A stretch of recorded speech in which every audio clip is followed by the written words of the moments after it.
Hi everybody, welcome back to another video. Good morning, Lumpy. This is his new thing. He likes to jump up and back of my chairs. Today I have a very special video coming your way. It is a collaboration with some other incredibly hardworking, talented people in the reselling community. So I will be linking all of their channels below. My dear friend Keegan, who is the teen reseller, coordinated a group of us to talk about some of our BOLO brands or sales that we've reflected on in 2023 that were maybe our best sales. That's kind of the way that I'm interpreting the assignment. I think it's always so interesting to see what works for different resellers, and I think that's kind of my message for today. I think it's good to look at what you enjoy selling, what you find in your area, look at your numbers and see what is profitable for you and lean into that. So let's jump into some of my top sales from 2023. I'm going to cover 10 sales today and do a little conversation style regarding each sale, what I made for profit, where I sourced it, my thoughts, if it surprised me, all that fun stuff. If you like videos about reselling and you want to follow my adventures in thrifting, be sure to subscribe and hit the like button if you have a good time today. All right, let's jump right in. I think the overwhelming theme for some of my top sales in 2023 is that they came from exploration, and some of them happened quite accidentally. Also, my top 2 sales of the year, meaning the highest sale price, yielded some of my smallest profits. In fact, one of them I actually lost a little money. So let me start with those 2 items. It's a little more comfortable with him in front of me than in back. He's very sleepy. He's been waking up early. Do you want to lay down? You gonna sit with Mama? You gotta sit. Okay. I'm doing my best to share my chair. My highest sale of the year as far as dollar amount was a new in box American Girl doll that I had had in my collection. She was designed after the Sugar Plum Fairy from the Nutcracker. She was new in box and she had Swarovski crystals on her eyes for a little embellishment. I paid $250 for her. About 2 years ago, she was selling for between $800 and $900. I waited, I held on to it a little bit, thinking that it would go up in value when in fact it went down in value. I ended up selling it for $600 on eBay. After fees on eBay, I cleared $473.92. I paid $250 plus tax. I ended up making $223.92 less whatever my tax was. So about $210 on that sale. That was a bulky item that I had for some time. I wasn't sure that I was going to sell it. I think with collectibles, sometimes you have to be careful because they can go down in value. I guess after doing this for 5+ years, I would say strike while the iron is hot. I've seen this with collectibles through the years, from Beanie Babies to American Girl to Webkins. There's always something that's hot and fun. I think a current one is Squishmallow. Squishmallow was really, really hot and people were making a lot of money selling Squishmallow on the secondhand market. And I saw that firsthand when I used to sell on Amazon, and some of the people in my Amazon group were making bank on Squishmallow.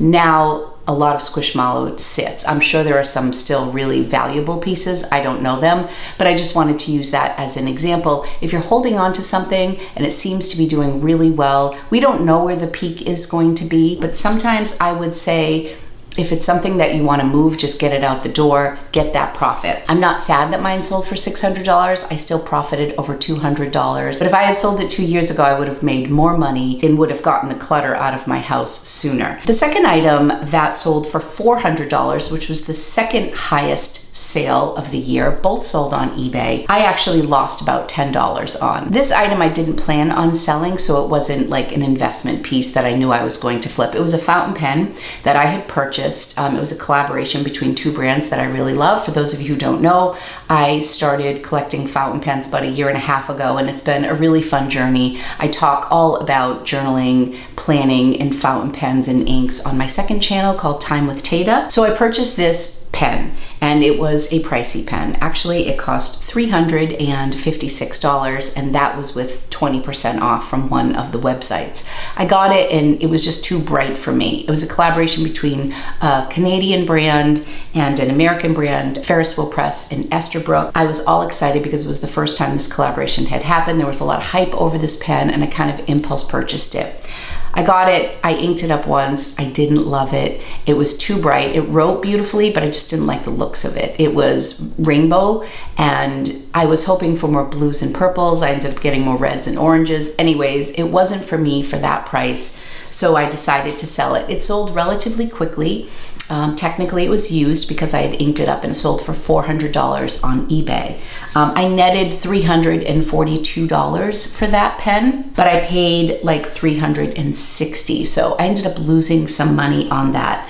So it's really interesting when you watch BOLO videos or what sold videos, the sale price is not always the full story. It's rarely the full story. So it's exciting to sell things that are high ticket. However, if your investment was a lot, or if you've held on to it for years, sometimes it may or may not be worth it. Those are my top 2 sales of the year, and I thought it was really interesting, the backstory to each of them. So now let's go to something that is from a brand that I don't always get excited about, but this piece was stunning and I stumbled upon it in an attic. Some of you may have seen my video where I visited this incredible home. It was an estate sale. The owner of the home had 9 Birkin bags. That video to this day is my most viewed video. It is like walking through a museum. This woman was so gracious to let us into her home. Her name is Karen, and she had the most incredible collection of clothing and purses and jewelry I have ever seen in my life. I will link that video here for you if you want to check it out. I got some pretty amazing things from that estate sale.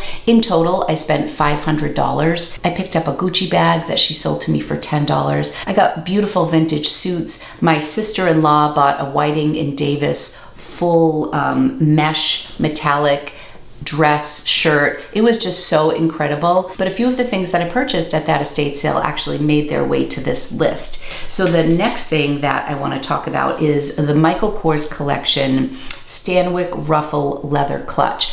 I was up in the attic portion of her home. I was all over the home, but I was up in the attic and it was dark. She had all of her fur coats up there. She had a beautiful hat collection, and then she had lots of shoes and handbags that were on the floor. It was dark, and all along the walls were beautiful suits and formal wear dresses. It was a treasure trove of beautiful things. It was so much fun. But in a bag, in an unmarked bag, so it was in like a garment bag, was a Michael Kors bag. I didn't know it was Michael Kors based on the garment bag that it was in because it was a different brand. And I noticed it was this beautiful wooden like clasp top and then leather ruffles. Beautiful. Saw that it was Michael Kors. I'm like, well, Michael Kors does okay for me. At the time I didn't know what she was going to charge for me, so I put it in my bag. She ended up giving me a bulk price on everything that I had in a tote, and then I went back a second time, and in total I spent $500. I would say that my average cost of goods was between $10 and $20 for this entire estate sale adventure. So when I got home, I noticed that the Michael Kors bag was new with tag, and the price tag on it was something outrageous, like $900 or something like that. So I listed it for I think $4.99 or $5.99. It ended up selling for $375. It sold on June 8th, and that was a huge profit. And what I wanted to say about this particular flip is that not all pieces from a particular brand are created equally. Michael Kors collection is something that is much higher ranking than, say, the Michael Kors tops that you find at TJ Maxx.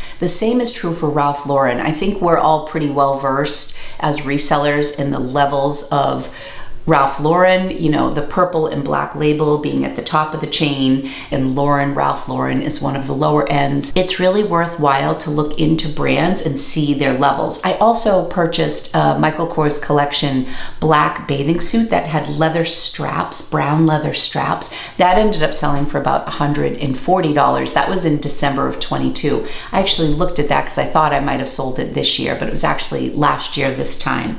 So that was a great flip, $375. That also sold on eBay. A lot of my higher priced items did in fact sell on eBay. I thought that was worth noting.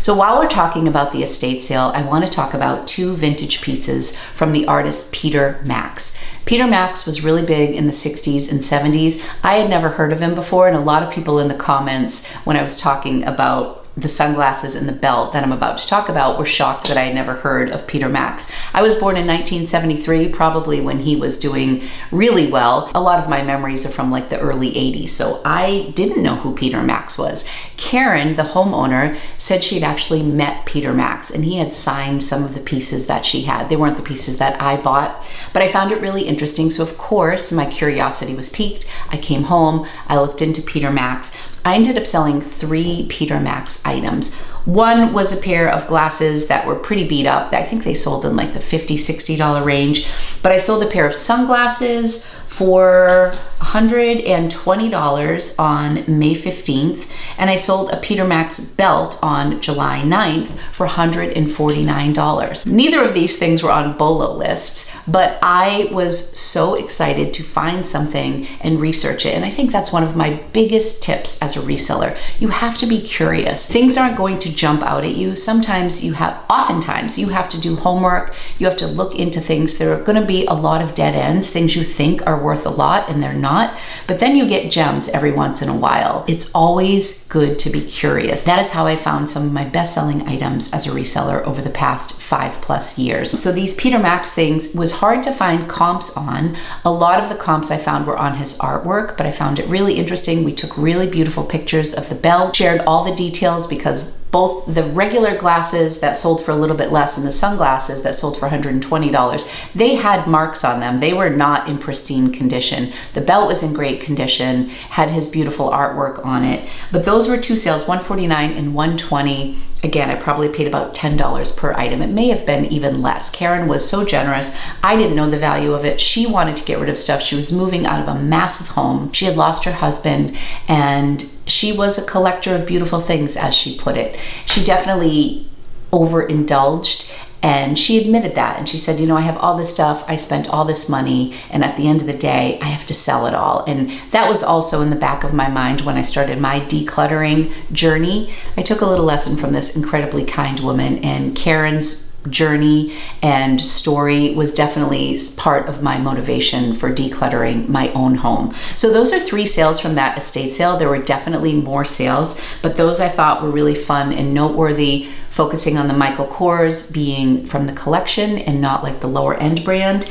And then of course, those vintage art pieces. So always be curious, always do your research. Okay, next up is an item that I ended up picking up based on style that turned out to be an incredible brand, and it sold for $195. My girlfriend Kim, who shops with me all the time at the bins and oftentimes in Boston, actually found this dress. We were shopping at Goodwill in Boston, and the theme for my video was looking for Barbie inspired items. The movie Barbie was super hot. So the reason I want to talk about this is that following trends is also something that can yield some really high profits on items, and using trend words in your title. So one of the things that I left behind in 2023 was the cores. And I said that Barbie core was something that I was leaving behind. So I dropped the core, but because the Barbie movie came out and was so popular, I was still looking for Barbie inspired items, mainly hot pink items. So we were at the Goodwill in Boston. Kim found this beautiful dress, but the tag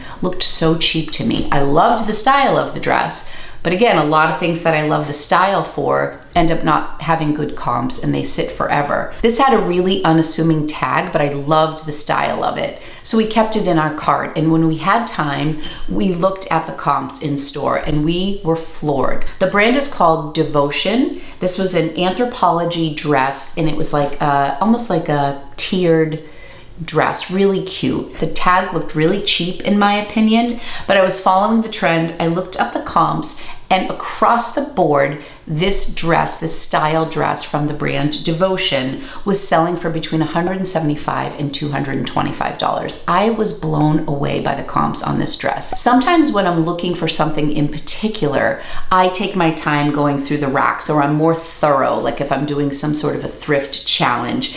It forces me into different parts of the store, and it also gets me more engaged with my goals. Really trendy pink items we were looking for. And Kim had pulled over a bunch, I had pulled a bunch, and we probably put back 75% of the things that we had looked at, but this one caught our eye. So thank you to Kim for finding that. It ended up selling for $195 on August 1st. And I believe this also sold on eBay. My message for this one is to be aware of trends that are happening. Strike while the iron's hot, but always run your comps, because like I said, we had a pile of pink things. We ended up putting back an enormous amount of them, and this sold for $195, and it was pre-owned as well. Gorgeous dress. I would love to find this brand again. So I guess Devotion could be a brand to be on the lookout for, but we stumbled upon that. Next, I'm going to talk really quickly about a Louis Vuitton vintage crossbody belt that was attached to a different bag that I decided to sell separately.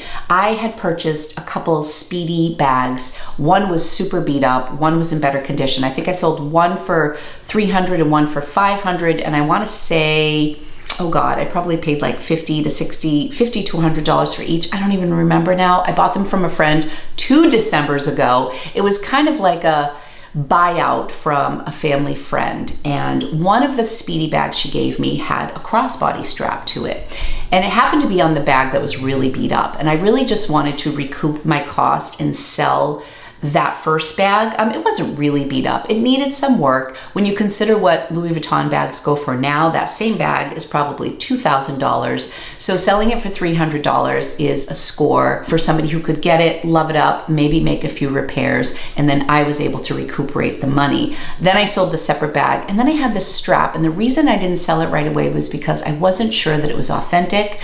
I have done a lot of research on authenticating Louis Vuitton. There's also a service I use called Real Authentication, where you can send them pictures for a fee and they will email you back, let you know if it is authentic or inauthentic. So I had this strap. I ended up listing it for I think $175. I got a ton of action on it and a ton of lowball offers on it. Didn't take up a lot of space. I knew its value. I held on to it. The strap from a Louis Vuitton bag from the 80s, and it was thin. It sold for $159. So sometimes separating sets, like people do this with Lego sets sometimes, they'll sell just the minifigures and then, you know, sell the building pieces separately. It's not always the best thing to do. It's sometimes more work because it's extra listings. But in this case, I thought it was a valuable thing to split stuff and sell just the strap separately. And that ended up really working out to my advantage. The next item I want to talk about, this brand I had never heard of before. I picked this up based on fabric. I was at a designer thrift store. It was like a designer outlet store that has since closed. I was only there 2 or 3 times, more like 3 or 4, but I really bought a lot of stuff on 2 occasions. All of the items were $5 on this particular day, but I picked up this royal blue tunic. It was 100% silk, and I actually couldn't even see what the brand was because I believe the label was black on black, but it was, forgive my pronunciation here, Zangtoi. Zangtoi. It was 100% silk. I paid $5 for it. I think I had it listed for $179. It sold on October 20th for $153. I believe this also sold on eBay. I knew it had to be a decent brand because this was a store that curated what they purchased, and it was 100% silk and I was paying $5. So I'm like, even if this sells for $35, that's still going to be a win for me. Then when I went home and I saw that the comps were really good, they sold some pieces on the RealReal. That's another way to see if something is a good brand, is to go on the RealReal, see if it's something that they carry. I contemplated sending this to the RealReal, but the payouts got so bad on the RealReal. I actually haven't done business with them in a while, so I can't really speak to how the payouts are right now. I still believe that there are things that I would happily send to the RealReal, but in this case, I wanted to sell it on my own. So great profit on that. Next up, this was, I think, one of my highest selling things on Poshmark, and it was a bins pickup. This was another thing that I picked up based on fabric. It was the opposite of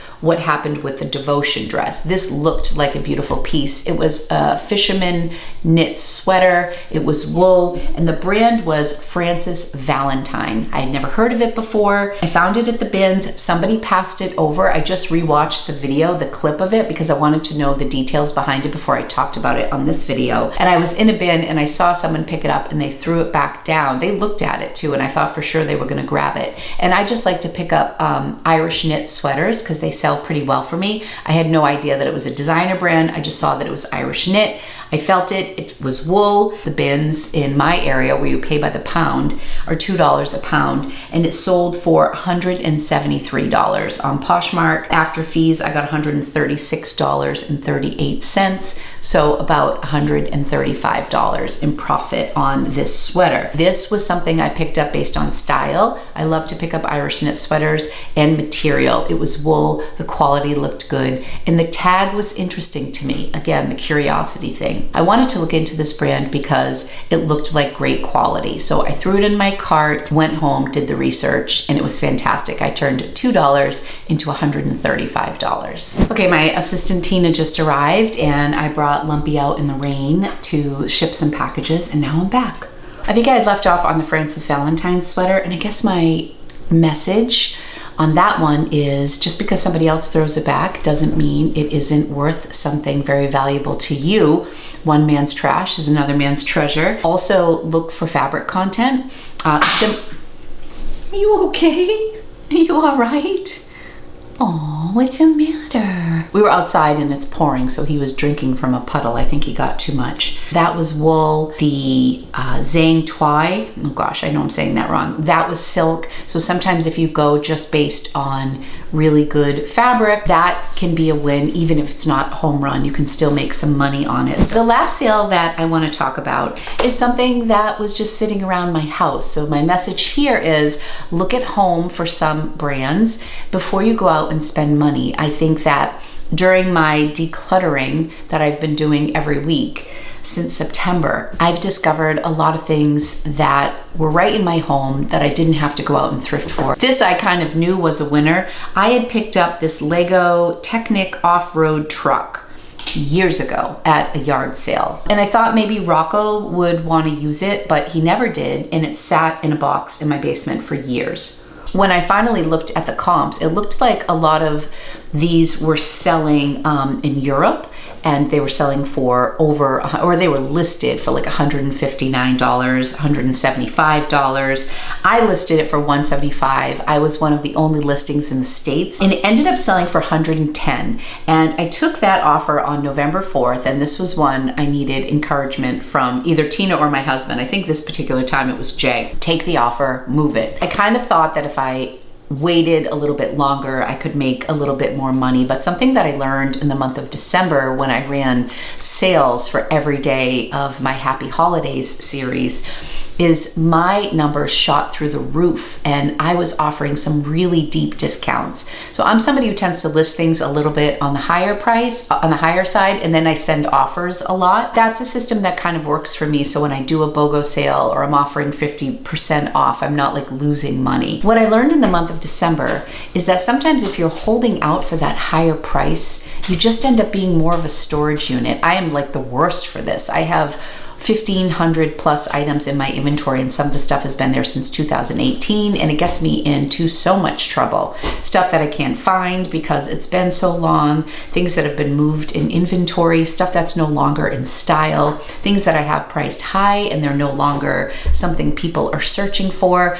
So I think in the month of December, I really appreciated like the faster sale, and that was kind of my message for this. I wish I had listed it sooner, and I'm really happy that I took $110 offer on this. I only paid $3. It was still a huge profit, and it was something that was sitting in my basement and potentially could lose value the longer that it sat in my basement, as opposed to gain value like the American Girl item that I talked about in the beginning. So look at your home. Don't be afraid to take an offer if you're making money. I mean, sometimes my rule is I like to like triple my money on a thrifted item and double my money on retail arbitrage, which is purchasing something retail that is new with tag. I like to double my money on those if I can, which is essentially what I did with the American Girl. I paid $250. My bottom line profit was about $220 or $215 after taxes. I didn't quite double my money there, but when you're talking about a $3 purchase into $110 sale, it's leaps and bounds beyond triple what my investment was. So that was kind of a win-win because I think they got a good deal, relatively speaking, to what was available online. I moved an item that had been sitting around for a while and I added to my sales for the month. I feel like reselling is becoming more and more of a grind. It is getting harder. On one hand, sustainable fashion and thrifting is becoming super popular and more socially accepted, but a lot of people are doing it. Companies are doing it. There are a lot of resellers out there. People have more access and a lot more knowledge about the quality that you can get when you're thrifting items. So it's becoming a little bit more challenging, I have to admit. I wanted to share some of my best sales from 2023 with you, share a few BOLO brands that I discovered kind of by accident along the way, and talk about things that I look for when I'm looking to make money in reselling. I hope that you found some value in today's video. If you enjoyed today's video, be sure to like and subscribe, and be sure to go follow my other friends and resellers who are talking about their BOLO brands and sales for 2023. Kelly Schaffner is the person who started this collaboration last year, and then Keegan, the teen reseller, took over and coordinated our group this year. Quenby, the Grateful Queen, is fantastic. She's a big eBay seller. She does some great bins hauls. She's a part of this collaboration. Heidi, my dear friend, Restyle Secrets, is also in this collab. Elena, Amanda Pruitt, Alicia from The Murray Life is also part of the collab. Trish, Well Sourced, Lori's Boston Found, Victoria from Super Geeked, love her, and Lisette, New England Betty Boop, she's also Posh is My Purpose, Double T's Treasure, and Heather from the Canary Closet. They're all part of this collaboration, so be sure to check out their videos. This is a great time to reflect on your business and to think about the things that you want to carry with you into the new year. Think about the things that you want to leave behind in 2023 and set some goals that you hope to achieve in the new year. If you have a BOLO brand, and for those of you who aren't familiar with the term, BOLO is be on the lookout. If you have a BOLO brand that you discovered this year and you want to share it in the comments, that would be really helpful. We can all learn from one another. Thank you guys so much. I love you. Thank you for all your support in 2023. It really means the world to me, and I'm wishing you all the best in the new year. Love you guys. I'll be back with a new video really soon. Take care.